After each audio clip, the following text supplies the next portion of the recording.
Hi, welcome to Karen K Reviews. Today I am reviewing Abbott Elementary Season 2, Episode 6, Candy Zombies. This episode's opening scene is shared between Jacob and Mr. Johnson. This week's episode is a Halloween themed one, which I was hoping they would make. Halloween and any holiday involving candy are usually the best of times and the worst of times when you work at a school.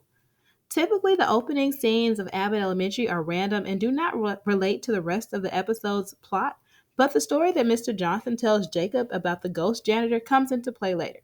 I felt like adding that was such a nice touch because most older school buildings have some sort of haunted story that has been passed down year after year, but no one can confirm that it is.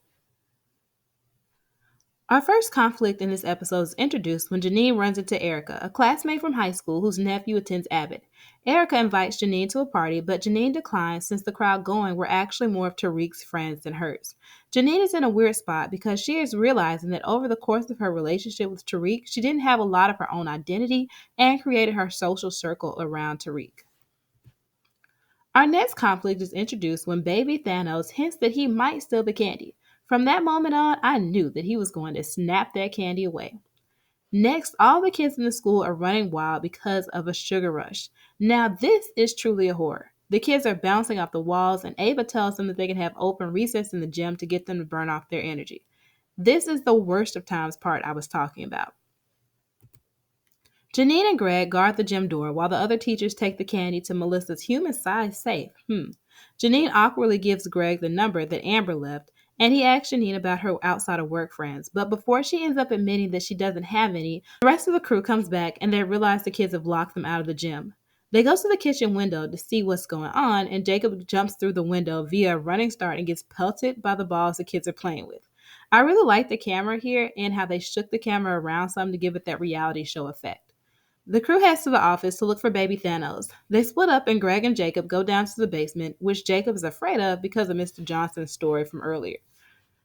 Barbara, Melissa, and Janine talk about their plans for Halloween. Barbara and Melissa realize that Janine doesn't have any friends outside of work, which is not okay.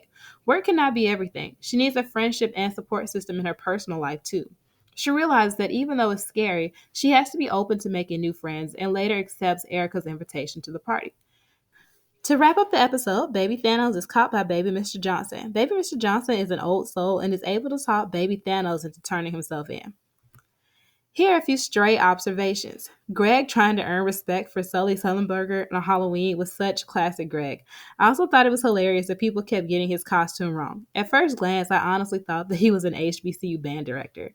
Another thing that we can add to this list of things Greg doesn't like is candy. Only exception is 95% cacao candy. This costume award goes to Ava. Melissa was a close second for me though. I also wouldn't mind if next season they have a Halloween costume contest or a storybook pumpkin contest. There were so many awkward and hilarious moments this episode. Janine guessing drugs when Amber tells her to give the special candy bag to Greg. Janine saying, "Thanks for the donation to my mouth," to Greg when he tells her to keep the candy. And then Janine and Greg at the end. Janine has this Marilyn Monroe costume on, and Greg is just like, it's very form-fitting for his compliment. Ava was 100% helpful this episode. I was kind of surprised she didn't just dip out like Ashley did. She got the kids under control with the dodgeball, and she helped Janine get a nice costume for the party.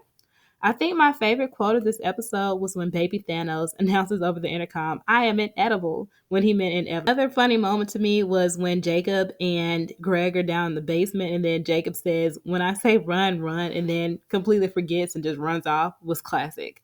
I loved the baby Mr. Johnson and the baby Thanos. The kids on this show are great, incredible actors. This episode, at the end, the camera panned to Greg talking to Amber and then to Janine's face, which looked kind of sad.